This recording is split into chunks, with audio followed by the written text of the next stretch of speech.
There's a moment in all of our lives where the weight feels unbearable. It may not come wrapped in thunder or catastrophe, but rather in silence, in the small, ordinary disappointments that pile up until they feel impossible to carry. It could be the business you poured your heart into that didn't take off, the relationship that you believed in but slipped away, or the dream that seemed to crumble in your hands no matter how tightly you tried to hold it.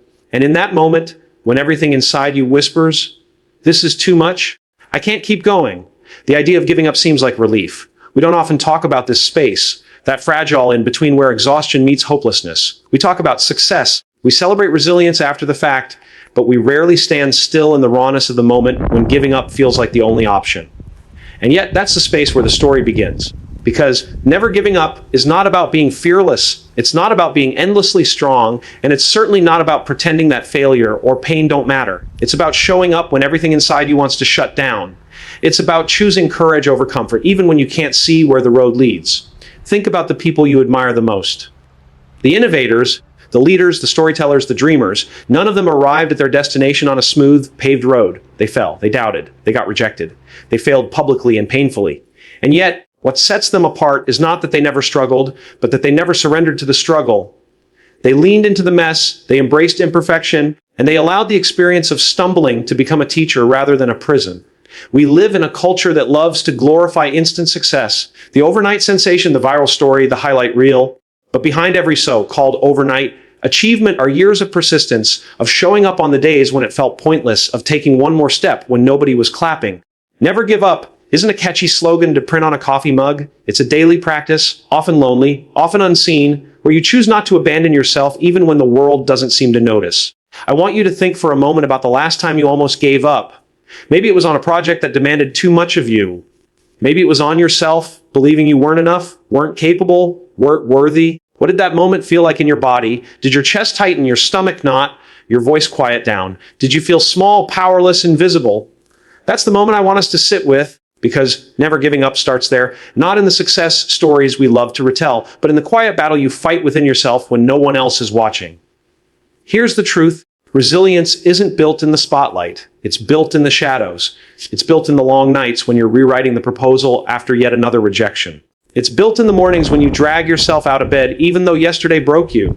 It's built in the 1,000 tiny acts of choosing to try again, even if try looks smaller than it did before. Every time you decide, "I'm still here, I'm not done yet," you are practicing the art of never giving up. But here's what often gets in the way: shame. Shame whispers that if you failed once, you're unworthy of trying again. Shame tells you that if you can't get it right the first time, you'll never get it right at all. And shame convinces you that struggle is weakness, when in fact struggle is the evidence that you're alive, that you're reaching, that you're daring. The antidote to shame is not perfection. The antidote is compassion. Compassion for yourself as you stumble, compassion for the process as it unfolds, and compassion for the truth that growth is messy. When we talk about never giving up, we have to dismantle this myth that persistence means powering through with no cracks in your armor. Persistence is tender. It's admitting, "I don't have it all figured out, but I'm going to keep showing up anyway." It's whispering to yourself, "This matters, and so do I," even when you're tired of the sound of your own voice. It's standing in the arena, bruised and battered, and deciding that the act of standing itself is a victory. Some of the most transformative stories in history come from people who had every reason to give up and didn't. Think about the authors whose manuscripts were rejected dozens of times before anyone believed in their words. Think about the inventors who failed hundreds of times before finding a breakthrough. Think about the everyday heroes who choose to fight for love, for justice, for their families, even when the odds are stacked against them. Their stories aren't polished. They are stories of grit, of heartbreak, of imperfect courage. And that's what makes them powerful. So as we begin this conversation, I want you to know this: if you are in a season of struggle, you are not broken.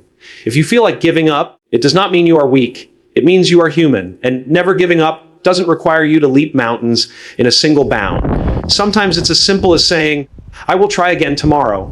Sometimes it's holding on to the smallest flicker of hope when the rest of you feels like it's drowning. And sometimes it's just choosing to stay, to breathe, to exist, because even that is an act of resistance. The story of never giving up isn't about pretending the road isn't hard. It's about choosing to walk it anyway. It's about finding strength not in the absence of pain, but in the willingness to feel it, to learn from it, and to keep moving forward, because what's on the other side of persistence is not just achievement, it's transformation. It's the discovery of who you are when everything else is stripped away. And so, as we journey together through this idea, I invite you to lean in, to open yourself to the possibility that the struggle you're facing right now is not a dead end, but an invitation. An invitation to rise, to fight, to grow. An invitation to believe, even when belief feels fragile. An invitation to never give up, not because the world demands it, but because your soul is calling you towards something greater.